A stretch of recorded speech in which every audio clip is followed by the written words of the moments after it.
Hey guys, welcome to an author talk with Amityville Apothecary and Dr. Michael Lennox. We are so excited because Dr. Michael Lennox is such a friend of the shop. I have taken classes with him and he is so prompt. Yay. Hopefully hold on, let me pick you up again because it's gonna be. I kind of wanted to keep hearing you. I wanted to keep Well, hearing you talk about I me. I literally just accepted it and it didn't go through. And I was like, we are in Mercury's shadow. Is this a good idea? So, hi, how Hi, are I'm so good. I'm so glad to be here. And I did hear you say that I'm a friend of the store, and I you? really am, Uh, honey. Like this, we're not faking it here. In fact, I'm telling a friend, um, like I'm texting my buddy. It's like I can't wait, we for love this you thing. so much. We love your work so much. We quote you Yay! constantly. I'm always like saying, Dr. Michael Lennox taught us this, Dr. Michael Lennox taught us that. And you've meant so much to Yay! me on my spiritual Thank you. journey, and I just can talk on and on and on about you. So while we're welcoming everybody in, my name is Dina. I'm co-owner of the Apothecary, and I'm here with Dr. Michael Lennox, who is an astrologer, who is a dream interpreter, as well as a therapist, right? Psychologist. I Psychologist. don't really practice therapy. Like I don't work as a therapist, so it's Okay. we shouldn't call me that. Okay. So a psychologist, but don't be calling them with your issues unless they're astrological or dream related, okay? Don't call me with your issues either, but we can have a good gossip That's right. session. We can have a good time chatting about it. So, Dr. Michael Lennox, the reason why we're chatting tonight is about your newly released book by Llewellyn called Psychic Dreamer. And the tag is Exploring the Connection Between Dreams and Intuition. So this is not your first book on dreams. This is the fourth. Is it the fifth? Fourth, The fourth book. fourth. So clearly this is well within your area of expertise. You write so much about, your experience, in dream circle and facilitating dream circles just within, the one-to-one group, the one-to-one work that you did as well. But what inspired you to write this particular book after, some of like the defining works on dreams, things like that? So, it's not a sexy answer, but I got to tell the truth because I'm a truth teller. I wrote this book because they asked me. Okay. I'm Llewellyn's dream guy. Like Llewellyn, for those of people who don't know Llewellyn was the first sort of new thought publisher in the world. They're about 110 years old, and they were what Hay House sort of came along and became in the modern Mhm. world. And now there's two major new Right. age publishing houses, Llewellyn and Hay House. Um, so because Llewellyn's been my publisher since 2010, I guess, and they wanted a book on psychic, intuitive, mystical dream phenomena, and they reached out to me and they said, "Will you write this book?" And it's like, "Of course I will write this book." It's like, first of all, if I didn't write it, somebody else would Right. have written it, and I was not going to sit by and have another writer, another dream person Right. write this book. But what I liked about it, and what was going to be different for me, was that I have lots of mystical dream experiences of my own, and I've certainly held space with people over the years for mystical experiences, but I was never going to be able to write a book about them without an enormous amount of support from the people who follow me. And that was the Hmm. juiciest part of this book, because you know, people who have, like, I've devoted my life to this, so I'm in this water day in and day out. But for the people that I held space with, either through reading their emails or interviewing them directly, they're sharing with me life changing Hmm. dream moments. Yeah. So the book is a lot of stories because that's how you convey what different mystical dream experiences are, by people's experience. And I did my best to pepper in some like wisdom that I could around the topics. But really the juicy part of writing the book was interacting with people whose Yeah. lives were shifted because they had some profound experiences in their dream life. I think what's so beautiful about the way this book is written and put together with the anecdotes from all of your friends and the people that you have community with is so beautiful, is that it makes you feel not so alone, but it Yeah. also gives language to your experience, right? So in reading your book and hearing other people describe these moments, I'm like, oh, I'm not the only one that feels that when I wake up and I have these experiences, they feel different. You see that a lot in your book where people explain and you explain how different these dreams feel. And if you're not paying attention to your dreams on a regular basis, you won't notice the distinction and the difference. And I Yeah. think there is, I love that you even spoke into the identification that you had by reading the book, because in some ways Mhm. that's what I'm offering more than Yeah. anything else in this book is like, I'm giving you a panoply of human experience from dozens and dozens and dozens of different people. You've had these experiences Yeah. too. And if you haven't noticed that you've had them, if you start practicing some kind of a quieting sort of process as Mhm. you are in your waking life, because a chaotic mind can't perceive anything mystical or intuitive. We got to clear the mind. I have to tell you, I am a horrible Are meditator. you? And well, all right, I'm not a horrible meditator. I'm not like a classic meditator. I will, when weather allows, and I am jealous for you and your California life, but when weather allows for me, I will sit on my front porch and I don't try to quiet my mind because it's an impossible task for me and for a lot of human beings. But I do notice the world. And that's my Yes. meditation. It's Honey, you noticing the literally world. describe how I sometimes will talk about meditation in a teaching capacity so that people Mm. won't hear that word and only think I'm sitting quiet, my eyes are closed, I'm looking up at my, third eye or navel, and I'm letting go of all thought. That's one form of meditation. The idea of meditating is just any behavior that will remind you of your body's connection to the universe at Yeah. large is what I'm talking I about. love that definition because I think meditation, like prayer, can be loaded. Yes, and the words, I mean, my God, I Yeah. use the word God. That's Yeah. my word. But honey, that's a loaded word. It's loaded, right? So I have a practice when I can sit outside, and for me, it has to be outside where I I love that. stretch the boundaries of my awareness. How far, Study. how, how far away can I perceive Yes. something? Honey, I, that is a fabulous meditation in the spirit that I'm talking about. And mm, so when I say quiet the mind, maybe that's colloquial words that I'll use because I do quiet my yeah, mind. I have yeah, that capacity. But that is not what I mean. What I mean is what you talked about, connecting energetically to that which is beyond the mind, the mm, perception, and the body, but that is located at its center in the body, yeah, but is always connected out. Outdoors, of course, would be the perfect place to do that yeah, because the energy is just so rich and vibrant. But that's a yeah, bona fide meditation and will spill into all of the other moments in your life when energy needs to be held in a certain way when you have that ability. So, yeah. yay. So you're saying that we need, like, if we have this practice of connecting, that it makes sort of the awareness of the dream a little bit Yeah, easier. I mean, think about it. It's all about perception, right?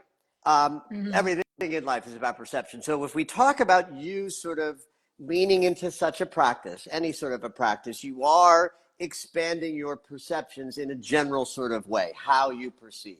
So that act as a muscle then spreads out into all of the other ways that you move in and out of potential perceptive moments, like going into Yeah. sleep and dreaming and coming back out. It'll be more natural and organic for the person who is practicing presence in some way in their Yeah. waking life to then also receive more ability for the inner psyche to open up its sort of, gift basket to us as we go in and out of sleep. In other words, the disciplined person over here is more likely to benefit over here because the whole instrument is saying, how far can I stretch out?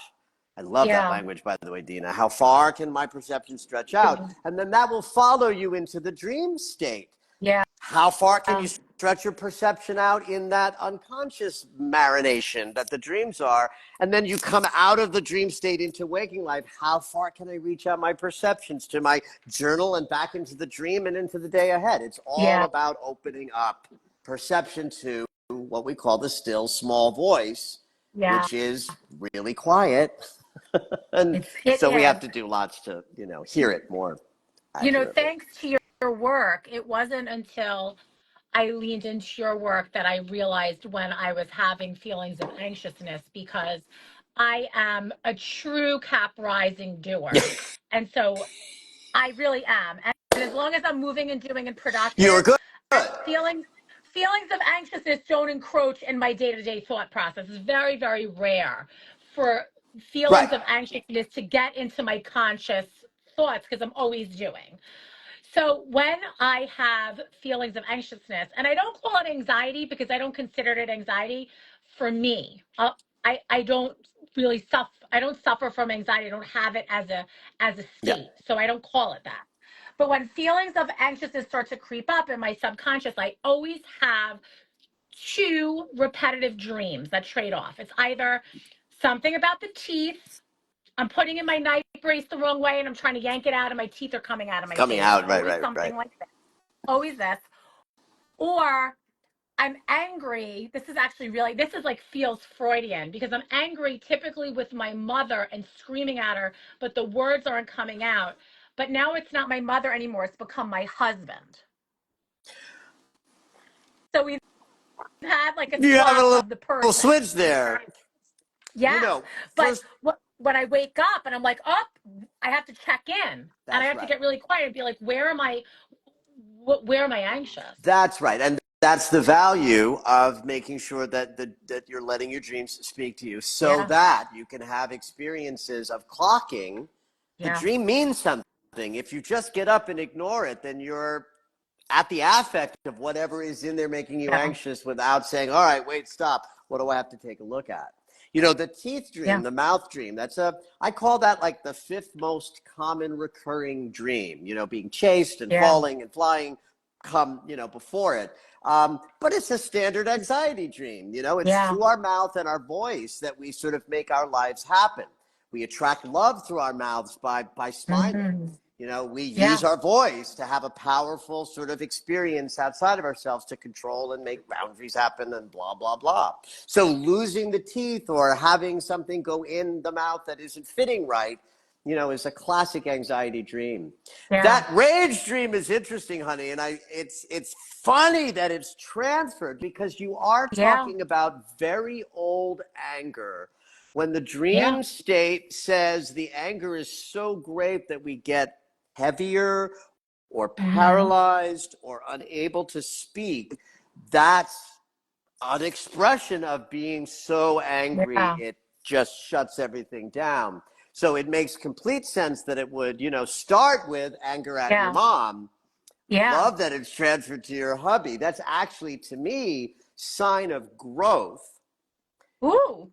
Well, because you've evolved up away from the Yeah. originating relationship that sparks challenge, which is always going to be parents, both of them or one of them, to the spouse, which is, the a more Yeah. evolved depositor of your rage. Yeah. Although you might need to chat with your husband now and then, maybe check in with what's going on with you and he when you have Yeah. that dream.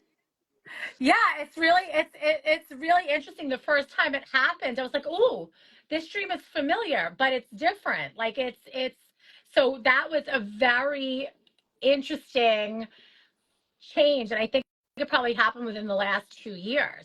So, in preparation for this conversation, I was like sort of chatting to you. Um, online, but off Off this, this, yes. off that, about, reading your book and really trying to pay attention. And I had a dream last week, and it was a dream in a dream. It was like one of those Ooh. dreams Yeah. where I thought I was awake in the dream and then realized I was dreaming. But in my dream, um I was talking to actually Haley, who's um an employee of the shops, but also my business partner's daughter. And Okay. in my dream, we're talking about somebody that passed away. And then as we are having this conversation, I was like, oh, they passed away. That's so sad. And then I thought, wow, this is a premonition dream. This is going to be really interesting to speak to Dr. Michael Lennox Oh about in the my God, I book. love it. So weird. And then I woke up and I was like, whoa. This reminds me of someone who's in the book, one of the people that, there were 4 or 5 people that are indeed close Mhm. to me who are in the book. Um, um, and this was a woman, actually, she was somewhat responsible for helping me create my first dream circle here in Los Angeles. I had a guy give me his house, a big, beautiful, like mansion in Hancock Park. But he said, 3 months. You can use my house for 3 months, and that way you can get started, you can find a place. And I met this woman, and she, through a friend, a coach that I was working with. Anyway, I'm making this an endless story. It's not that interesting. The point is, this woman, Lily, has lucid interpretation dreaming. And my first book, Dream Sight, which she read and ate up, my concepts in that book entered her dreams. Like, So entered great. her dreams, and she'd be like, in her dream, she's like, what's the universal landscape here? What's the lead? I had all of these ocular images in my first book. At any rate, so like you, having not only a lucid experience of being Yeah. aware that you were dreaming, but having it be actually specific to So that specific. the dream will allow you to have a conversation with a dream expert. I Yeah. love that. And this is a combo of Yeah. premonition, of lucidity. These are some of the mystical sort of demarcations that I, wrote about in the Yeah. book. So some of the other types of dreams, obviously a big one, I think for a lot of us that we have, I would think, I don't know if this is the most common anecdote you received when you put out your call for dreams, but Uh, visitation dreams of our loved ones seems to be a very big one for most of us, right? it is one of the juiciest thing I think that can happen in the process of loss and death. Um, Yeah. in fact, there was a young man that I wished that I had known well enough at the time to like figure out who he was and find him again. But about 15, 18 years ago, I had this conversation. This is one of those examples of what I was telling you about earlier, about the transformative experience. Will never forget this like 3-minute conversation with this young man at an event, but afterwards we're having this conversation. He's just sharing that he's recently lost his grandmother, that he was sort of just a regular guy in a body in terms of thoughts about psychic phenomenon or spiritual phenomenon. He wasn't a naysayer, but he wasn't like in that life. And Hmm. he was driving down from Los Angeles to San Diego because his grandmother passed.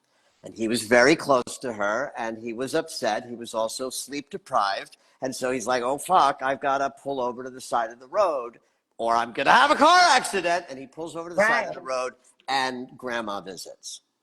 And Wow. it's so powerful. He's like, his eyes are filled with tears just as he's telling me the story years later, because not only was it a beautiful healing moment in the process of this deep loss, it transformed how he lives his life. And now he's sort of Wow. running around the world as a person who understands that there's more connection going on than we can possibly see. And when you live oriented in the direction of those possibilities, I think it's a richer way to experience a Yeah. day-to-day thing of life. So visitation dreams, what do we want to say about visitation dreams? How you know you're having one is in its singularity of setting. Dreams Mhm. are chaotic Yeah. stories. They go all over the place. They change scenario right, left, and center. And a visitation dream is never going to be that. It's only going to take place in one setting. Very often, that setting is the bedroom in which you're sleeping, where the dream will be, I was sleeping Ooh. in my bed and in walked grandma, or grandma was there. There's this. Wow. I tried to make a joke about this in the book, but I don't think it really landed. So many of the stories I was told were on a park bench, which is like you Oh, see that in movies, right? If you were gonna like yeah. write a visitation dream, you might put it on a bench in an idyllic setting. Except that that's where a lot of people conjure these images, sitting on benches. And there's always a sort of simple and singular expression. I love you, all is Yeah. well. And it's not always verbal. Sometimes it's just the felt message of everything is well, Yeah. I'm well, all is well, love is there. Um, and that's sort of how you know. I do like, okay, so now that's a visitation dream bona fide. If someone has lost somebody and it was a significant loss and they show up in your dream state, but it's a chaotic storyline dream, I'm more inclined to think that's not a visitation, but more of a Yeah. processing dream for the dreamer. Yeah. And if it involves the lost person, that the dream might be helping integrate the loss. Yeah. Um, but you can't, like the reportage is so clear of this singular Interesting. setting sensibility and the feeling. That's really the Yeah. most The important thing. feeling, it's interesting because I have had, crossover loved ones come into my dreams, and it's strange because they start out as that very classic, chaotic, Ooh, but then crazy they, landscape, but then they all of a sudden the loved one pops in and it changes. And whenever I have honey, visitation, that's your mind. That you yeah, just described how you yes, work. and then whenever I have like my grandfather come in, we'll be talking, and then halfway through the conversation, I'll go, "Oh, Grandpa, but you're dead." Right. Oh, always, and he'll be like, "Yes," and then we'll like say something, and I'll be like, "Oh, I missed you," like this, Yeah, right?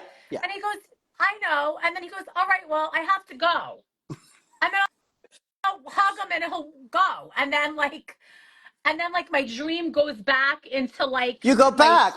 See, that's so fascinating to me, Dina, because yeah, I think that that style mhm, is you.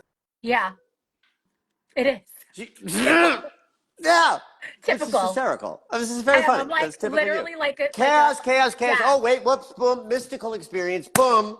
Okay, bye, mystical experience. yes. Back into the chaos. Oh yeah, totally it. And it's just it's and when I wake up, it's always like, oh yeah, I had this, Yeah. and I was like, oh grandpa, and then I like feel different. I'm like, oh yeah, grandpa was there amongst all the other Yeah. stuff.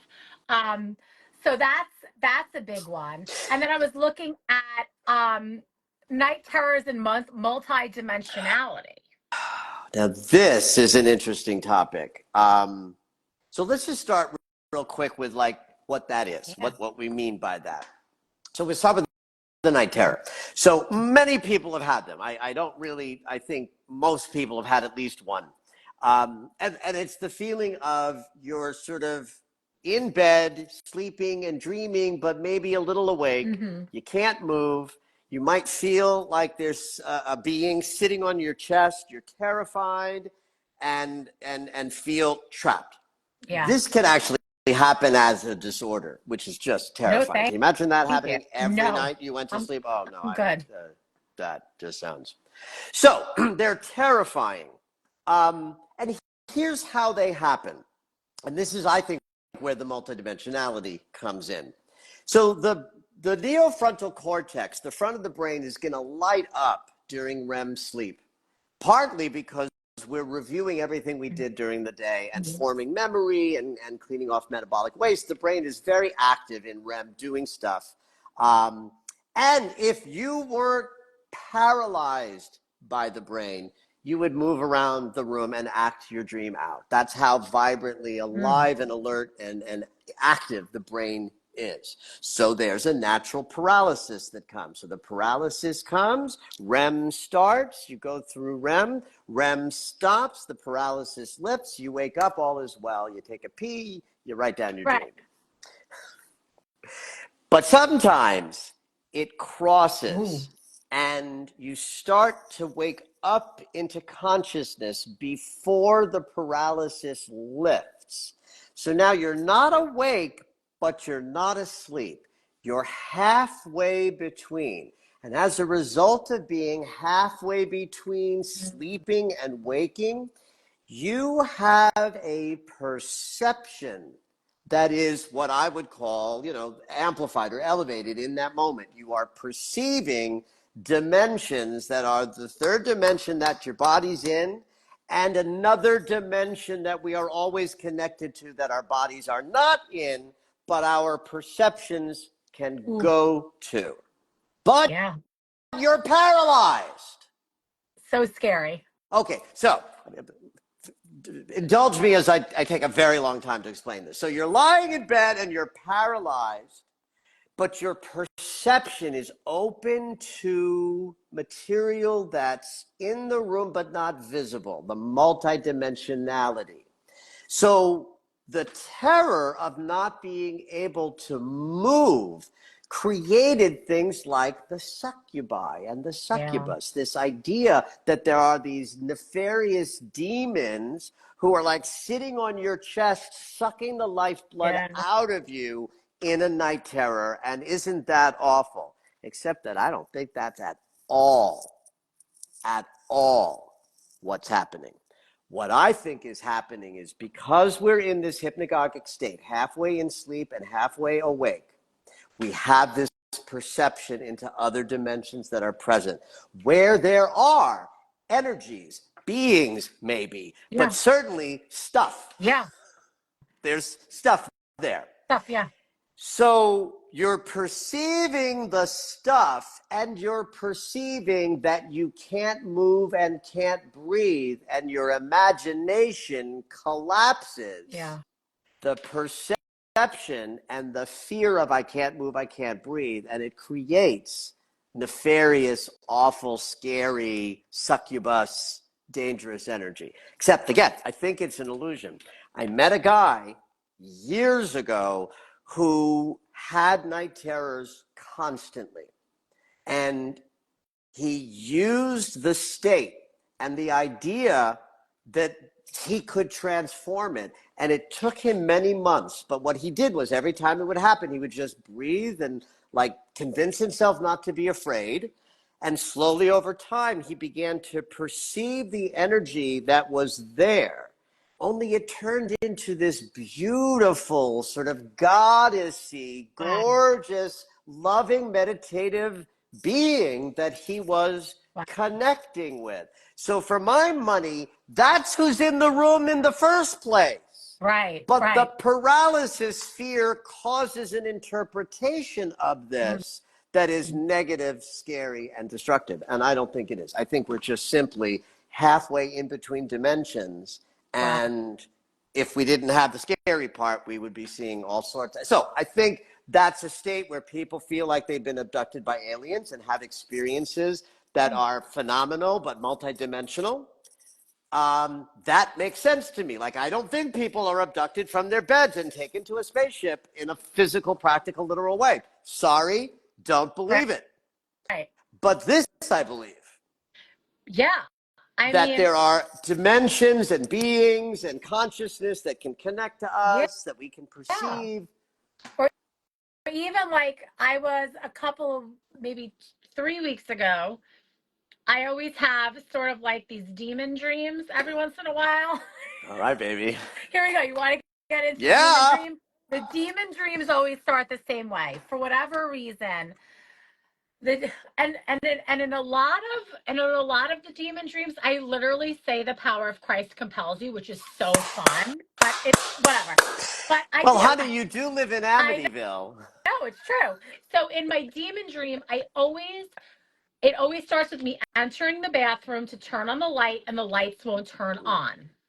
And I'm like flipping the switch, flipping the switch, flipping the switch, and they won't turn on. And I'm like, and then at some point, I'm like, I'm in a demon dream. Like I always know that I'm in a You demon know, dream. okay, got it. Yes. Uh-huh. I'm like, this is like a demon dream. The last demon dream I had, this is the first time this has ever happened, because usually I go straight to the power of Christ compels you line, and I don't know. You know, I was obsessed with The Exorcist. This is why I love you, Dina. I was obsessed with The Exorcist. I brought The Exorcist to my 5th grade class because I couldn't stop reading it. And poor Mrs. Kutcher was like, wrote a letter home to my mother. I don't think Michael should be bringing this book to No, school. it's Anyway, so bad. back to your dream. The power of Christ compels So, you. but this time I was standing in my bathroom, the lights weren't on, and a being pulled me from my ankles and threw me forward and started dragging me. And Wow. I was like, instead of panicking, I said, Archangel Michael, get behind me with your sword. And I was standing upright, and everything was gone and the lights were on in the bathroom. I love this. I love And this. I was like, well, either we're doing some demon work in the night, or I'm just going to file it under anxiety dream type 3. You know, here's what I want to say to you about that. It's like, okay, you had this undeniable experience of being in one state, calling on an angelic presence and Mm, having it change your state. And then in the dream, because it's a dream and it has that extra phenomenon, it's like undeniable that you were able to call in an angelic presence and change the experience dramatically. yeah. Boom.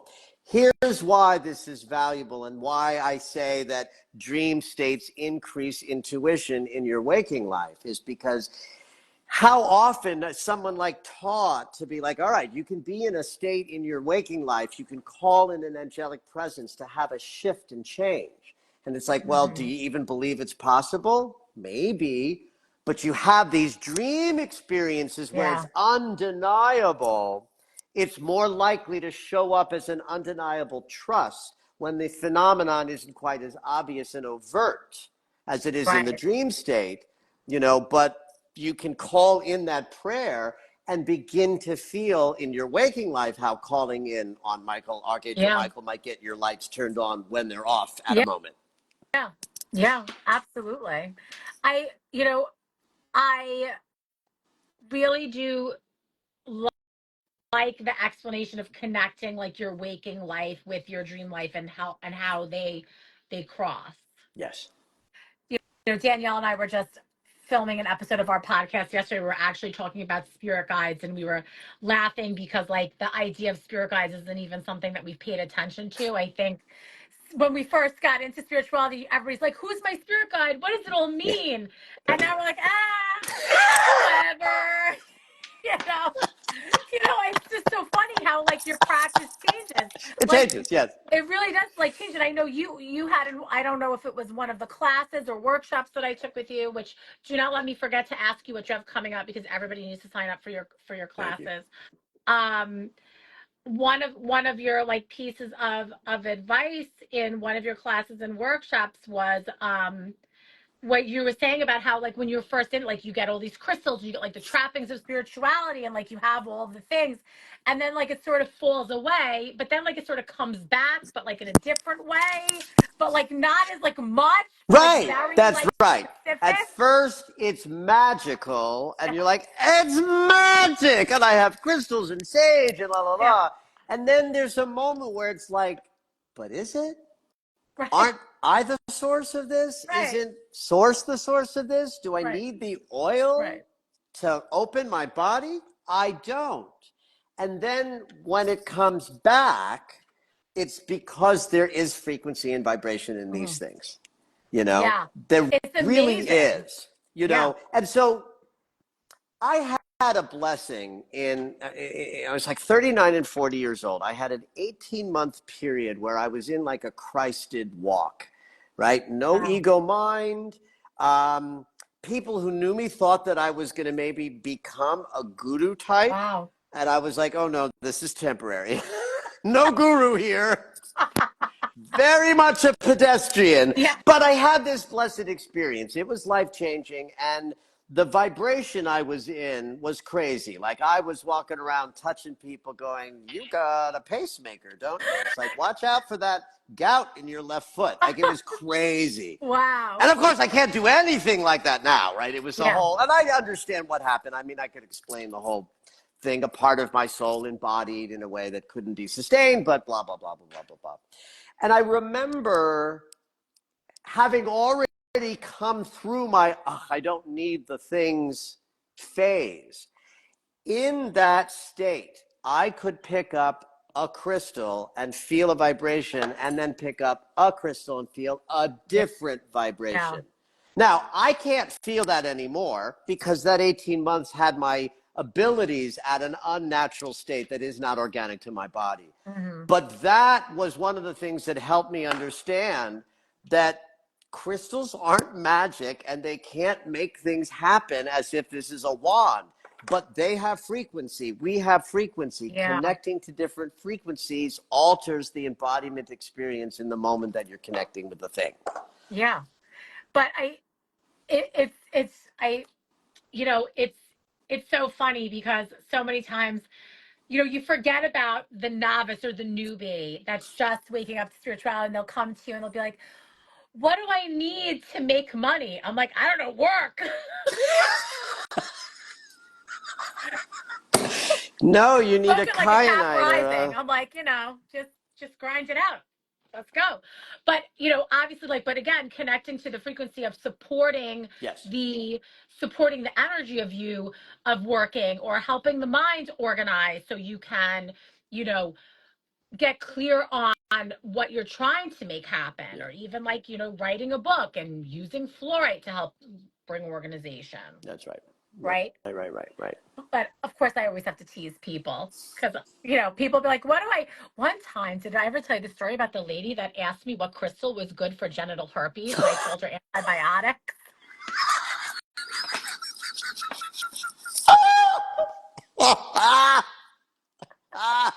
I was like, girl, you need a doctor. Honey, now while I'm drinking, I almost did a spit take. That's funny. That's funny. I walked into a local store here a year or two ago, and there was a young woman, and she was clearly in some suffering. Yeah. And she was having that same sort of like question of like, I, I, I know there's something I need, and I know if I don't choose the right one, it'll be bad. And, Mhm. it was lovely. I was just a customer. Yeah. Like, I'm just down the street getting some incense, right? And I was able to have a little moment of like, just relax. Yeah.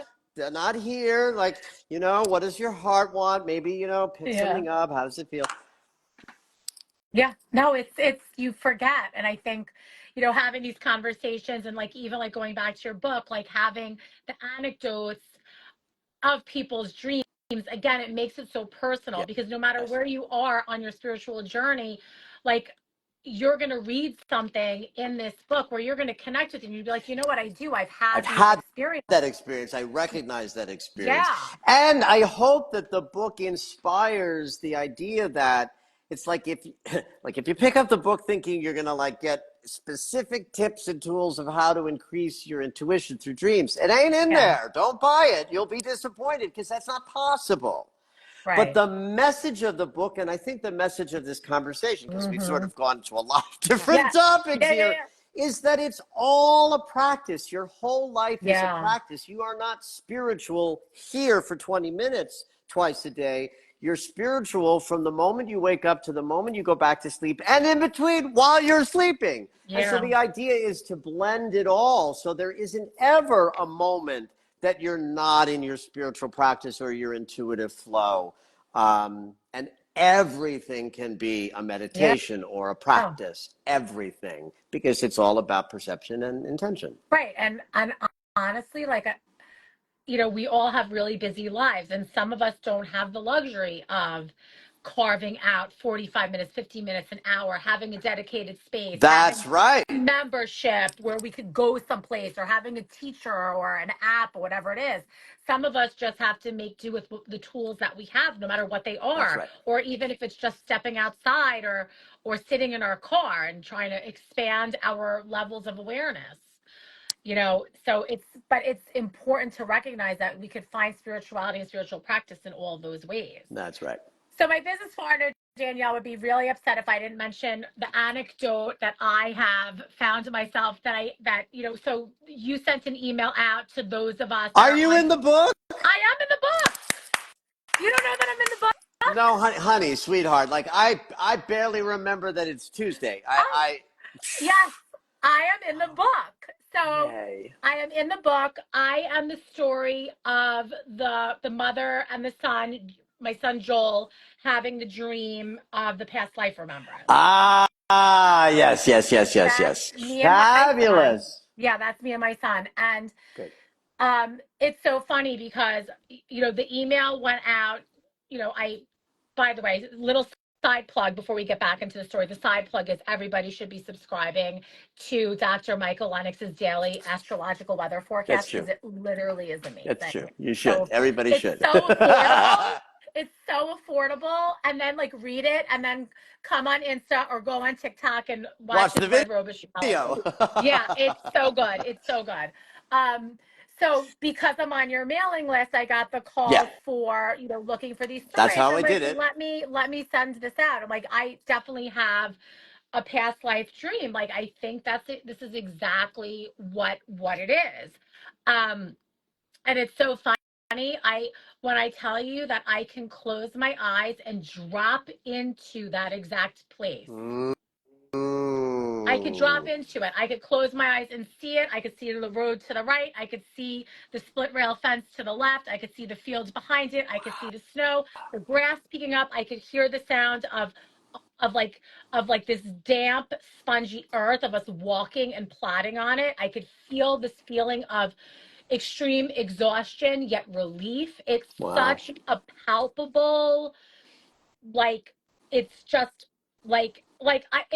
it's such a real feeling that it almost like conflates with life that I have experienced. Like, it's so. Because it's a real Yeah, place, yeah, yeah, right? yeah. It's like I can go back to that. Like, I can go back to anything that I experienced in this body in this lifetime. I love that. And did you know that while you were having it or right after you had it? How when did you when know it was a past life dream for yourself upon having it? well, I have some funny anecdotes. The first funny anecdote is that I was a tough teenager. I'm sure you can I imagine. can, And I was pretty mean to my mom. no And doubt. my mom would tell me that I was a regular Ava Braun, which was, Of right, course. Hitler's wife. Hitler's wife, I was, Hitler's mistress, yes. yeah, I was lovely like Ava Braun. So that was the first one, right? The, the second one was at some point my mother we watched the movie Sophie's Choice with Okay. Meryl Streep, and there's that scene where she has to give up one of her children, right? The choice. Um, and that literally has been, when I tell you, I think about that scene from the movie, even still at almost 49 years old, probably once a week. Wow. Still to this day, it'll That's a just lot. pop in. Yep. It's so, you know,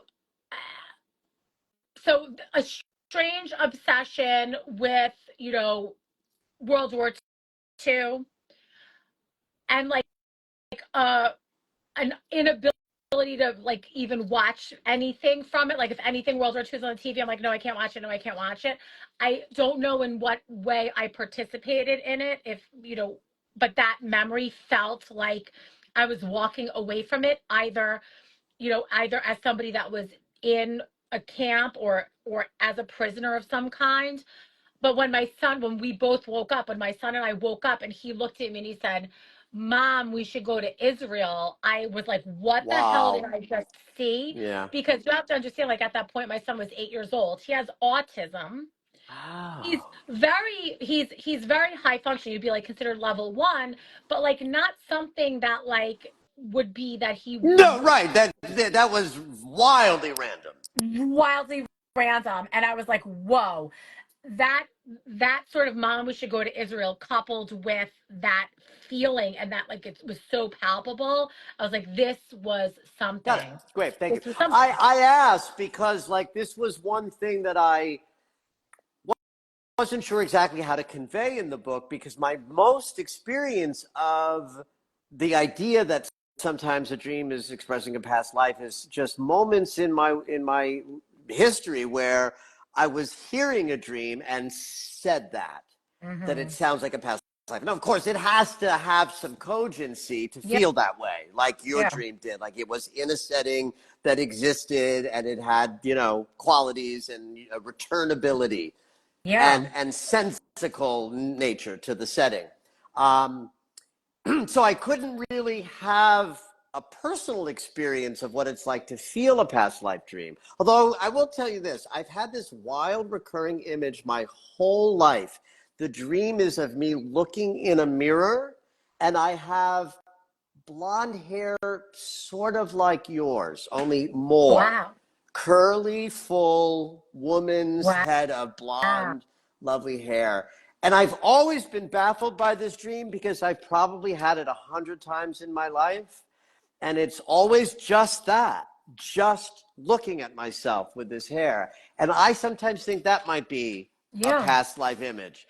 But I don't know. I just know it's a weird recurring image. And Yeah. so the past life chapter was sort of one of those things where I was excited that people had stories where Yeah. they felt that sensibility, because I figured if I had the sensibility hearing a dream that sounded like a Hmm. past life, then people were having dreams that maybe they Yeah. felt like were past life dreams. Yeah. It was, I haven't had one since. I think it's my only memory of having something like a dream like that. And it really, like, I could say like that past life dream when my grandfather shows up, Yeah. and the demon The the demon demon dreams. dream always have a similar feeling than the The, anxiousness dreams, yeah. where like I'll wake up and I'll be like, "Oh, girl, your teeth are falling out again. What's going on?" Like it's a whole different feeling, it's a whole different vibe for Yeah. sure. Yeah. So, tell me about what's coming up for you. I think, do you have a Finding Your Voice class coming up, I or do. Look at you. Yes. That is my next class. It starts Saturday, I think the 30th of March. It's a 4-week class. This is one of my flagship yeah. classes, right? There's a diving into the shadow, finding forgiveness, and this one, finding your voice. This I love telling the story about how I created this class, because I was sitting in a shadow class and a woman came forward in a one-on-one processing interaction with me, and I just noticed that like her voice was just all tight and I could Mm. barely hear her, and I was like, "Oh, honey, would you just make some sound, just like sigh out a little bit?" And she went, "Eh." Oh no. I was like, "Oh, honey." Tough. It's like more sound, please. And then I casually said, I ought to teach a class in Yeah. finding your voice. And the chat blew up. Yeah. Everybody who were like, all 100 people who were there were like, I'd go to that, I'd go for that, I'd go for that. So it's like, okay, there's a class for there. One of the first things I thought when I went to create this class was like, well, who am I to teach this? I don't have a problem finding my voice. If anything, it's the opposite. It's like, shut up, Michael, it's too much. But then I began to think about how much my loud, authentic voice got robbed by my Mhm. mother. The relationship between me and my mother absolutely eradicated anything authentic about this. And because I was loud, all of that shadow caused all sorts of problems, not from not having a strong enough voice, but from having too big a voice. I thought, who better to teach. So I Yeah. created a class, 4 weeks, where we look at the family dynamics and the history, the boundary setting, the relationship dynamics. I even teach the warm up for voices that actors train with, just in case Mm-hmm. anybody also wants to work on their resonance. It's not a class for that. I just teach the warm up and I say, have at it if you want to. Yeah. But it's a process class. It's a little bit like a shadow class, but it's specifically about how one relates to having a strong and powerful voice out there in the world. Yeah. Coming on Saturday the 30th. I also have my first lunar cycle Ooh. astrology class that's coming up. In fact, I think it's announcing today or tomorrow, Ooh. which is just a basic astrology class, but it's the basics of how to start working with the moon, working with the lunar cycle, understanding the four pillars of, the first, new moon, first Mm. quarter, third quarter, full moon, all the different phases of it, and how I approach, rituals for the new moon and full moon, and that'll be like some Sunday early in April as a one-off 4-hour webinar. So that's the two things I have coming up. And as you mentioned, I'll plug here too. I do a daily Astro Alert. It's a very detailed email. You can also get it by text if you'd rather have it. Comes out every night at 6 p.m. for the next day, where it's quite detailed. And if you want to learn astrology, kids, become a Daily Astro Alert subscriber. Great. It'll be a little dense at first because I'm talking real astrology. This is not a horoscope. It's not bullshit. It's real astrology. But if you keep reading it, Yes. you will learn. It was one of the ways that I learned years ago with Stephanie Azaria, one of my first teachers, had a daily column, and that was a game It's changer so for me understanding important. astrology. It's so important. There are days where I don't get to read it and something will be going. I sense I sense the astrological weather. Like if it's favorable to me, it doesn't feel when it's unfavorable, it feels like static electricity. Like I feel prickly. Got It's like it. like this. And this is where the practice of, even in just like being aware of your dreams and taking this moment and going into witness posture, which is what I've learned from you as well. And just like really being sort of like in this, what's going on with Dina throughout the day, every once in a while checking in. If I miss that astrological report and I start to feel staticky, I'll go, hold on, I gotta Hold find on, I Lennox. gotta go Hold on, check. I gotta go find the Lennox. And I'll go on my email That's and I'll be, delightful. oh, Yeah, okay, here we right? are. This is, but I find the more evolved way of talking about astrology is to not make excuses for our bullshit behavior. That's right. We're aware of the astrological weather and then we dress appropriately. That's right. We put It on a isn't an winter coat. excuse. The planets aren't doing it. It's not Mhm. Mercury's fault. It's your fault if you fucked up. Right, But if it's raining, bring an umbrella. exactly. So that's what's so wonderful.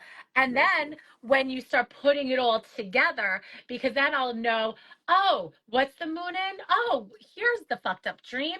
Okay. Because whenever I'm in the moon is in Cancer or Pisces, cue strange dreams for me. Absolutely. Water signs will Oh, yeah. bring crazy dreams. Pisces is the sign that invented dreams. Yeah. Yep.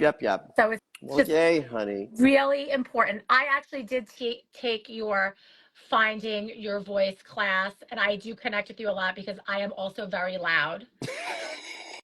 That's why we like each other, honey. However, and similar to you though, very, very shy as a young person. Hmm.